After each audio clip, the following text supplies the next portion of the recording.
Watch video 9 on Chapter 2, Concept and Role of a Mutual Fund from the Workbook for NISM Series VA, Mutual Fund Distributors Certification Examination, and review the multiple choice questions and answers. 1. What is a limitation of mutual funds in terms of portfolio customization? A. Investors have full control over portfolio decisions. B. Investors have no control over what securities are bought or sold. C. Investors can customize their portfolio with mutual funds. D. Mutual funds guarantee portfolio customization for large investors. Answer: B. Investors have no control over what securities are bought or sold. 2. What service allows large investors to have better control over their portfolio? A. Systematic investment plan, SIP. B. Portfolio management services, PMS. C. Index fund management. D. Mutual fund distributor services. Answer: B. Portfolio management services, PMS. 3. Why can choice overload be a limitation in mutual funds? A. There are no tools to evaluate fund options. B. SEBI does not regulate mutual fund schemes. C. There are too many schemes and options available to choose from. D. Investors have no advisors to help them. Answer: C. There are too many schemes and options available to choose from. 4. How has SEBI addressed the issue of choice overload in mutual funds? A. By limiting the number of mutual funds available.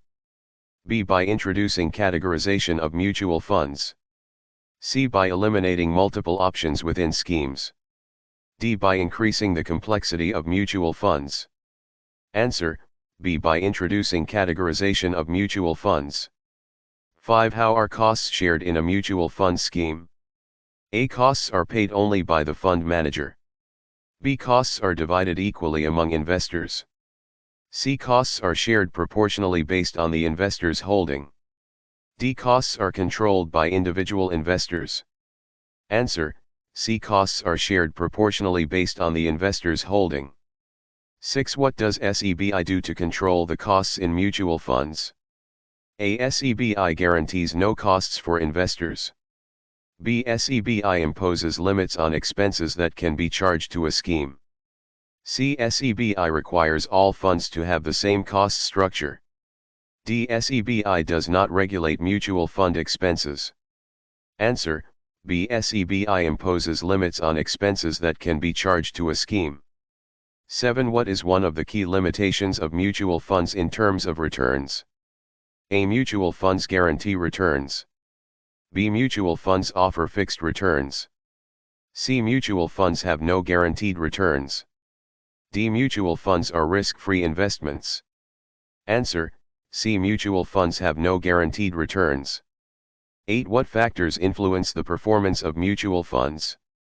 A. Government regulations only. B. The performance of individual securities and market movements. C. Only the skills of the investment manager. D. Interest rates set by SEBI.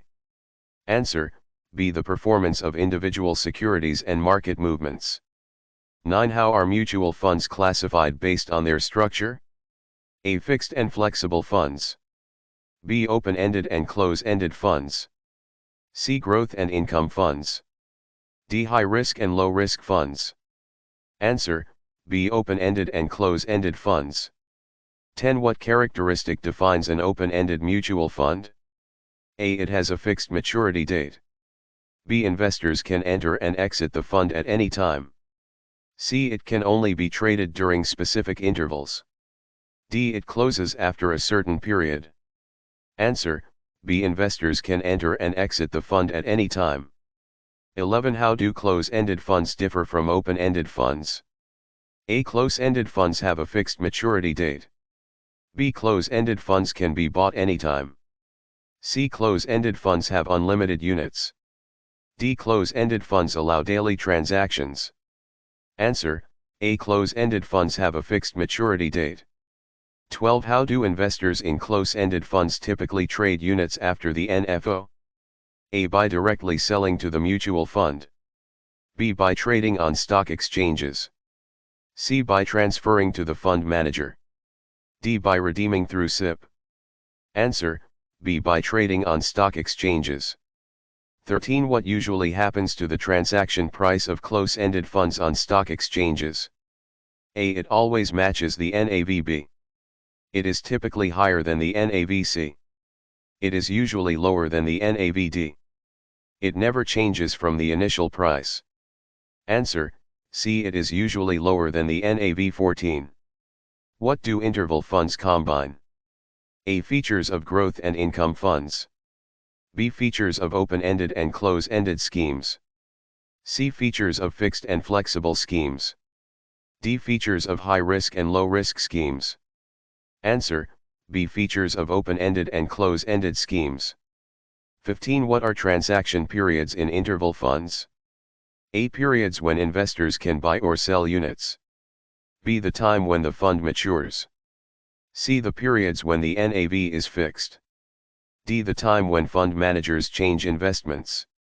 Answer: A. Periods when investors can buy or sell units. 16. How is liquidity in close-ended and interval funds provided? A. By the fund manager only. B. Through listing on stock exchanges. C. By daily redemptions from the fund. D. Through government bonds. Answer: B. Through listing on stock exchanges. 17. What is a key benefit of exchange-traded funds, ETFs? A. They guarantee a fixed return. B. They offer multiple transaction prices throughout the day. C. They limit investor choices. D. They can only be traded once per day. Answer: B. They offer multiple transaction prices throughout the day. 18. What risk is associated with investing in ETFs? A. ETFs never fluctuate in price. B. ETFs are risk-free investments. C. ETF prices can fluctuate during the day. D. ETF prices are fixed at the end of the day. Answer: C. ETF prices can fluctuate during the day. 19. What is required to invest in ETFs? A. A demat account and stock exchange access. B. A fixed deposit with a bank. C. Direct investment through the fund manager. D. A government bond purchase. Answer: A. A demat account and stock exchange access. 20. What type of fund tracks an index and mirrors its performance? A. Actively managed fund. B. Passive fund. C. Growth fund. D. Income fund. Answer: B. Passive fund.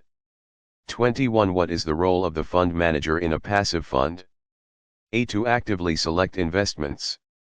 B. To mirror the index without making investment decisions. C. To customize portfolios for each investor. D. To guarantee the fund's performance. Answer: B. To mirror the index without making investment decisions. 22. Why do actively managed funds have higher expenses? A. Because they involve more frequent trading. B. Because they guarantee high returns. C. Because the fund manager customizes the portfolio. D. Because they charge high entry fees. Answer: A. Because they involve more frequent trading. 23. What differentiates an ETF from a traditional mutual fund? A. ETFs offer guaranteed returns. B. ETFs can be traded like stocks throughout the day. C. ETFs have fixed prices. D. ETFs require no demat account. Answer: B. ETFs can be traded like stocks throughout the day. 24. How do SEBI regulations benefit mutual fund investors? A. By ensuring mutual funds always provide returns. B. By imposing limits on costs and categorizing schemes. C. By removing taxes on mutual fund investments. D. By controlling the stock market. Answer: B. By imposing limits on costs and categorizing schemes. 25. What investment strategy do gold and silver ETFs follow? A. Investing in government bonds. B. Tracking the prices of gold or silver. C. Investing in real estate. D. Investing in the stock market only. Answer: B. Tracking the prices of gold or silver. 26. Why do some mutual fund units trade at a discount to NAV? A. Due to high investor demand. B. Because of the demand-supply imbalance for units on stock exchanges. C. Because SEBI regulates trading prices. D. Due to daily NAV updates. Answer, B. Because of the demand-supply imbalance for units on stock exchanges. 27. What is a common feature of close-ended schemes? A. They have no maturity date. B. They trade only on stock exchanges after NFO. C. They allow daily buying and selling of units. D. They are open for perpetual investment. Answer, B. They trade only on stock exchanges after NFO. 28. What is a key characteristic of open-ended funds? A. Fixed number of units. B. Units can be redeemed anytime. C. Units must be traded on stock exchanges. D. They have a specific maturity date. Answer, B. Units can be redeemed anytime. 29. What determines the price of units in a close-ended fund after NFO? A. The fund manager's decision. B. Market demand and supply on stock exchanges. C. Fixed price set by SEBI. D. The fund's NAV alone. Answer, B. Market demand and supply on stock exchanges. 30. What is the minimum duration of a transaction period in an interval fund? A. 2 days. B. 5 days. C. 10 days. D. 15 days. Answer, A. 2 days.